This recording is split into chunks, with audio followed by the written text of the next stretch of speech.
Hello students, today we are going to learn the fifth chapter from history, that is cultural heritage of India and Northeast region. First we are going to learn about the cultural heritage of India. After that I will move on to the Northeast region. Okay. So first of all I want to tell you what is the meaning of cultural heritage. Cultural heritage includes culture such as buildings, monuments, language, works of art, etc. And there are natural heritage also, which includes the biodiversity. Alright. So cultural heritage, first of all, in order to know about the cultural heritage of our country, we have to know about the oldest civilization of our country, which is the Indus Valley civilization. Alright. The Indus Valley, most of the Indus river, it is situated in Pakistan, and the Indus Valley, mass of the Indus Valley, it is situated in the northeastern part of Afghanistan and Pakistan, and it extends till northwestern and western part of India. Alright. So the oldest civilization in our country is the Indus Valley civilization. So what is the source of the cultural heritage of India? The source of the cultural heritage of India, it is the Indus Valley civilization, and it was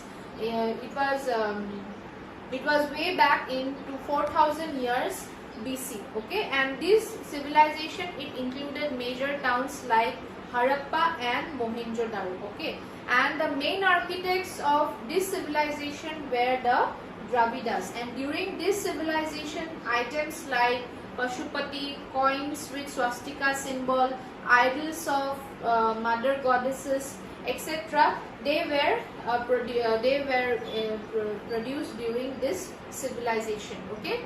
Then after that, the Vedic era started after the Sindhu Valley civilization.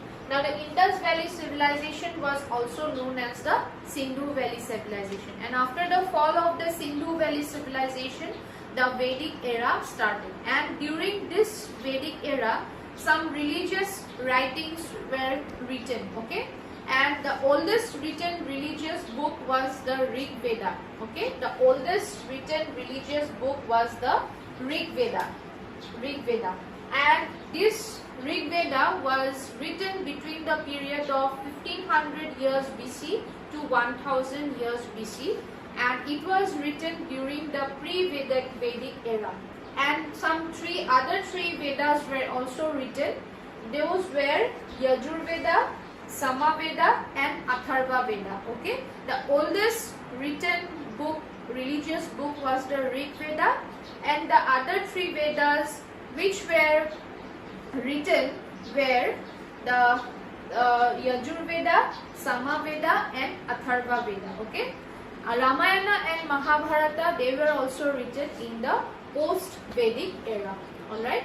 Then the Aryans, before the Dravids of Mediterraneans came to India, the Nordic Aryans entered India. Okay, and these Aryans, the experts have identified a number of contributions of this pre-Aryan groups of people, and these contributions were cultivation of rice, preparation of raw sugar, which is gur, then making clothes from cotton. These were the contributions of the Aryan groups of people. Alright. Then next I'll move on to literature. Okay, we are going to learn about the other source of cultural heritage, which is literature. Alright. So the Sanskrit language of India may be regarded as the soul of Indian culture and civilization. Indian literature is glorified by some great epics. Okay, the Indian culture, they are glorified by some great religious books and epics like Mahabharata and Ramayana. Okay, some politics related books were also written like Kautilya's Arthashastra. Medical related books were written like Sarak and Sushruta.